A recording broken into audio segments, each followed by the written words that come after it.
Ask yourself these questions. Have you ever felt that despite having many friends on social media, deep connections are scarce? Or have you experienced that disillusionment when someone you considered a great friend vanishes as soon as convenience disappears? Well, you're not alone. We live in an era where the quantity of connections is often confused with quality.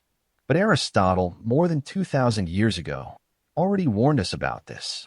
He gave us a roadmap, a kind of user manual to identify and cultivate those relationships that nourish our soul and make us better people. Imagine this. You're at a party surrounded by people. You laugh and you chat. But at the end of the day, you feel empty. Why? Because what we often experience are superficial, first-level friendships based on pleasure or utility. Aristotle, in his masterpiece, Nicomachean Ethics, classified friendship into three types. And believe me, understanding these categories is the first step to stop chasing shadows and start building something solid. We start with the first type, friendship of pleasure. Think of your party companions, the people you go out and have fun with. The basis of this friendship is mutual enjoyment, the pleasure of company. You get together because you like the same type of music, the same sport, or simply because the other person is fun. The problem is that, just as pleasure is volatile, these friendships are too. When the pleasure disappears, or when something more pleasurable appears, the friendship dissolves. A tip to identify it: pay attention to whether the relationship is maintained only in specific contexts, like parties or the gym, and doesn't transcend to other spheres of life. If the basis is we have a good time, without further depth, you're likely dealing with a friendship of pleasure. And it's not that it's bad, mind you. It's just not what we're focusing on today. Then there's the friendship of utility. This is even more common in the modern world than we imagine. Think of coworkers, business partners, or even relationships where one person uses the other to achieve an end. The utility is the pillar. We get along because we mutually benefit. One helps us with a project, the other gives us a valuable contact, or simply accompanies us to the supermarket to carry the bags. When that utility ceases to exist, the relationship, again, disintegrates. Aristotle was very clear. These friendships are instrumental. The person is not loved for their own sake, it's for they can offer. A good tip: if your friend only appears when they need a favor or when they can get some benefit from you, and is scarce when you need something, then it's a strong sign that you're in a friendship of utility. And let's be honest, we've all been on both sides of this type of friendship at some point. There's no judgment here, my friend, just analysis. These first two categories are for Aristotle imperfect friendships. Why? Because they are not based on the person themselves, just in something external to them. The pleasure they provide or the utility they offer. Shadowy, isn't it? They are ephemeral and conditional. And here's the key point. If we only stick to these, our social life will be a roller coaster of fleeting encounters and disappointments. The true substance, the one that really makes us grow and feel fulfilled, is found in the third type. This is what Aristotle called perfect friendship or friendship of virtue. This is where the game changes completely.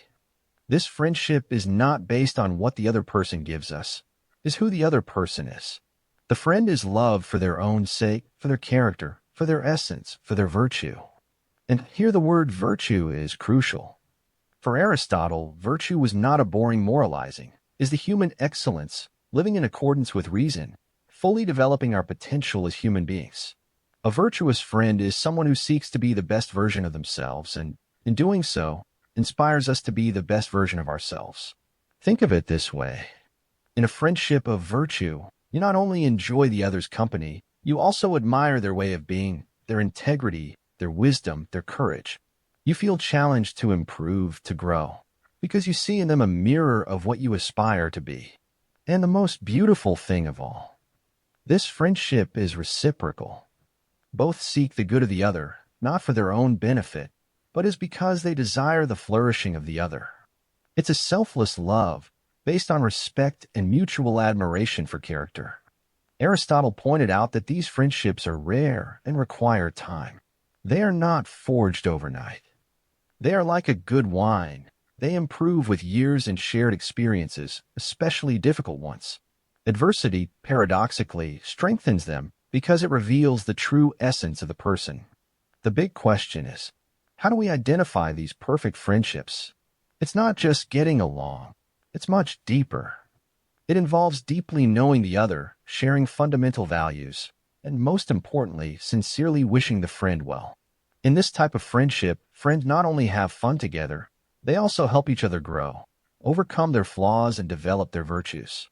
They constructively criticize each other, support each other in difficult times, and celebrate each other's successes as if they were their own. It is a relationship where honesty is loving, where loyalty is unwavering, and where respect is the foundation. Think of your best friends. Are they people just have fun with? Or are they people who know you deeply, who challenge you to be better, and who are there unconditionally no matter what? If the answer is the latter, congratulations. You are cultivating or are lucky enough to experience the perfect friendship Aristotle spoke of. And if not, don't worry, this video is the beginning to seek those meaningful connections. Aristotle firmly believed that the human being is a political animal, a social being by nature. We are not made to live in isolation.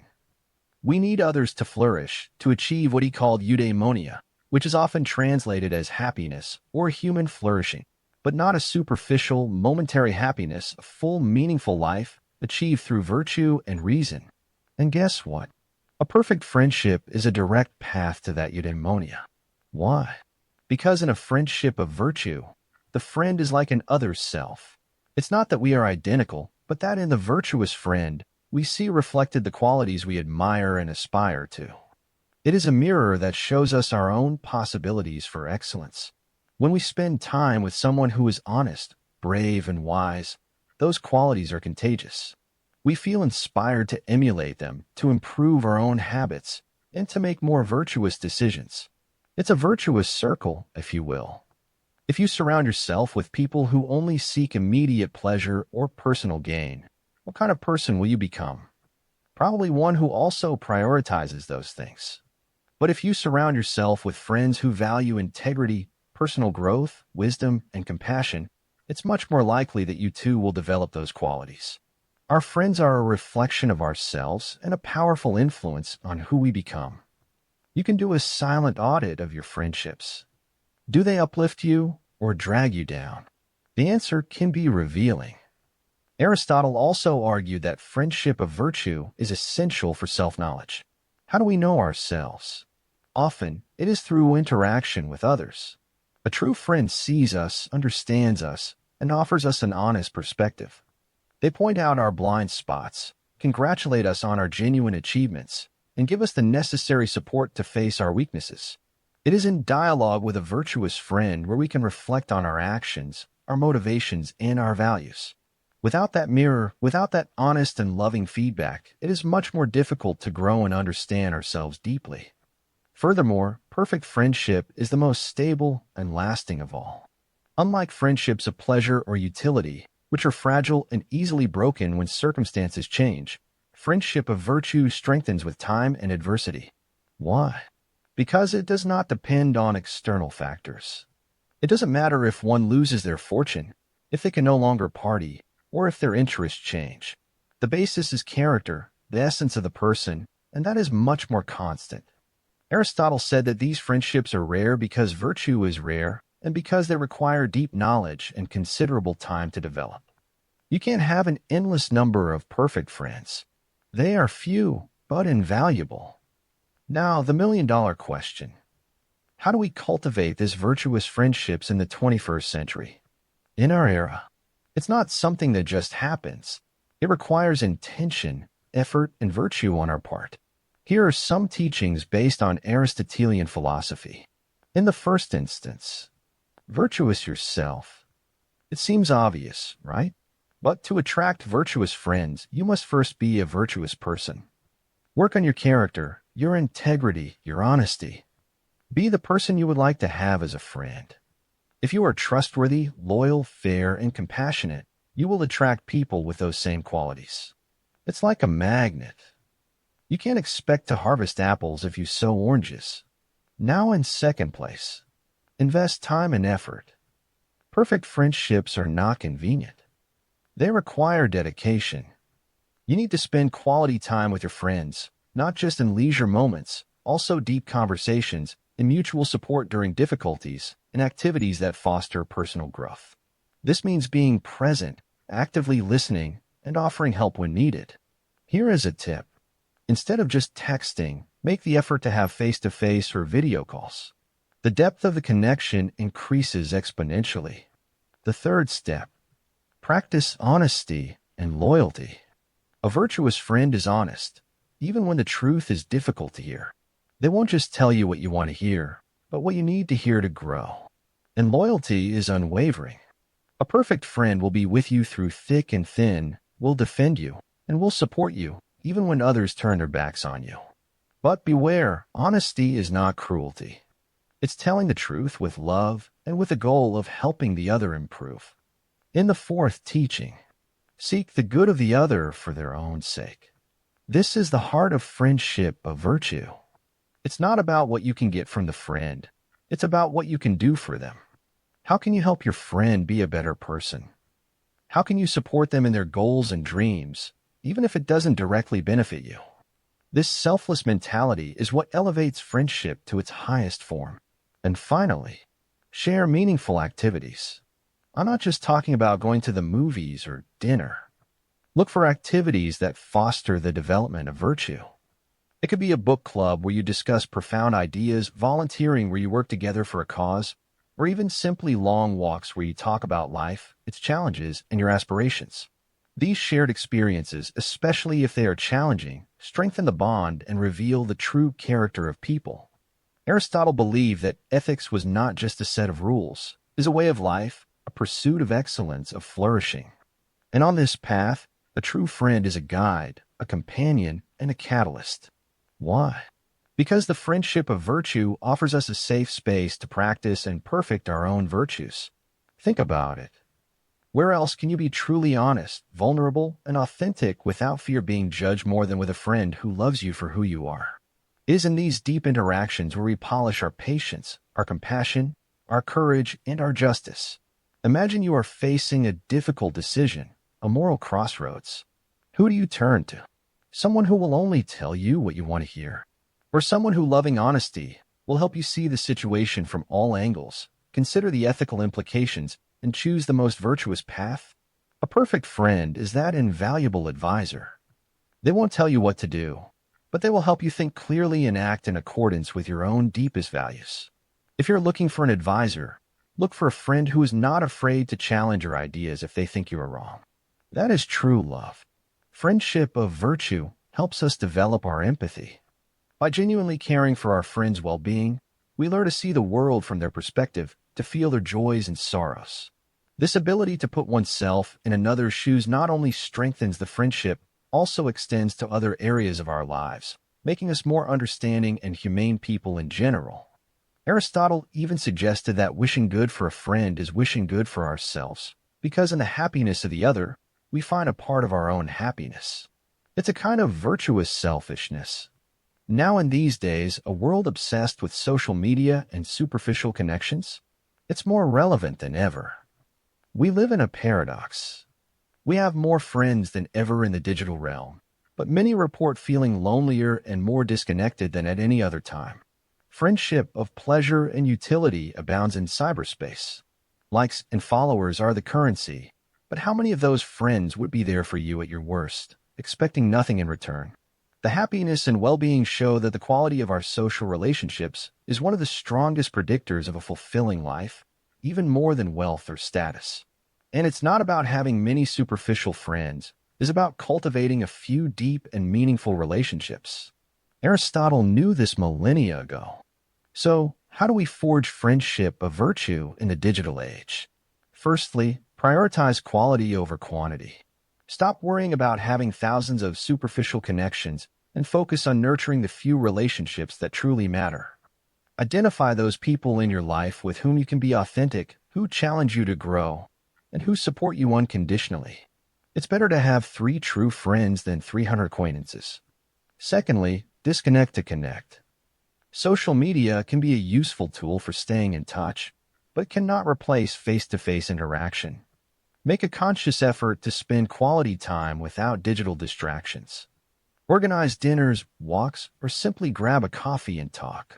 Looking each other in the eye, sharing a physical space, reading body language. These are crucial elements that screens cannot replicate. And please put your phones aside when you are with your friends. Thirdly, practice authentic vulnerability. True friendship requires us to show ourselves as we are, with our strengths and our weaknesses. It is in shared vulnerability that the strongest bonds are forged. Don't be afraid to share your fears, your dreams, your mistakes. A true friend will accept and support you. This doesn't mean constantly venting, of course. It's being genuine and allowing the other person to know you deeply. The fourth is be a good listener. In a noisy world where everyone wants to talk, the art of truly listening has become rare and precious. When a friend talks to you, give them your full attention. Listen not only the words, also to the emotions behind them. Ask questions, show genuine interest. Demonstrate that you care about what they have to say. And finally, offer unconditional support, especially in adversity. When a friend is going through a crisis, are you there for them? Do you offer your time, your help, and expecting nothing in return? It is in adversity where the loyalty and genuine love of a friendship of virtue shine most brightly. And paradoxically, it is those difficult moments that cement the relationship forever. Aristotle's wisdom on friendship is not just a relic of the past. It is a timeless guide to building a rich, meaningful, and happy life. It teaches us that true friendship is not a convenience, it is a virtue in itself, one that elevates us and helps us reach our maximum potential as human beings. We have learned that perfect friendship, or friendship of virtue, is not a coincidence, but the result of conscious effort and a commitment to moral excellence. It is a relationship where both friends love and value each other for their own sake, for their character, and where they mutually inspire each other to be the best version of themselves. One final and powerful fact that Aristotle left us. Friendship is necessary for the good life. It is not a luxury. It is a necessity. Even the rich and powerful need friends, not for their utility, but to have someone with whom to share their joys and sorrows, someone who sees and values them for who they are, not for what they have. Think about Aristotle's legacy. More than 2,000 years ago, without social media, without the hustle and bustle of modern life, he had already identified the essence of what truly connects us as human beings. His philosophy of friendship is a timeless reminder that, despite all technological advancements, our deepest needs for connection, support, and personal development remain unalterable. Technology can facilitate contact, but true intimacy and growth are only achieved through effort, vulnerability, and virtue. Now, how do we bring this Aristotelian wisdom into our daily lives, not just as an interesting theory, as a living practice? The first step is introspection. Reflect on your own friendships. Which of them are friendships of pleasure, of utility, and which are, or have the potential to be, friendships of virtue? Be honest with yourself. There is nothing wrong with the first two types of friendship. They serve their purpose, but don't expect from them what only a perfect friendship can offer. The second step is conscious action. If you identify friendships of virtue, nurture them. Dedicate quality time, listen actively, offer your unconditional support, and be the friend you would like to have.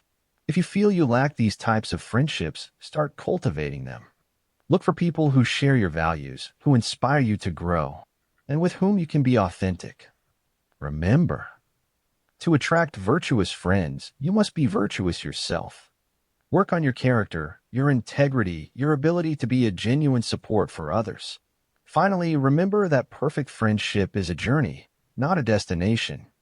It requires maintenance, patience, and forgiveness. There will be disagreements, difficult moments, but it is through overcoming these challenges that friendship strengthens and deepens. It is a mutual commitment to each other's growth and well-being. True friendship is not a magic formula. It is an art practiced with love, dedication, and a firm belief in the human potential for excellence. It is one of the most gratifying and enriching experiences we can have in life, a refuge in the storm, a celebration in joy, and a constant engine for our development. I sincerely hope this journey has resonated with you, and given you valuable tools to evaluate and cultivate the relationships in your lives. Tell me in the comments below, what is your greatest teaching in this video? Do you have any friendships you consider perfect, according to Aristotle? I'd love to read your experiences and reflections. If this video made you reflect, or you simply found it interesting, I invite you to leave a like and comment so YouTube knows this content is valuable. See you in the next video.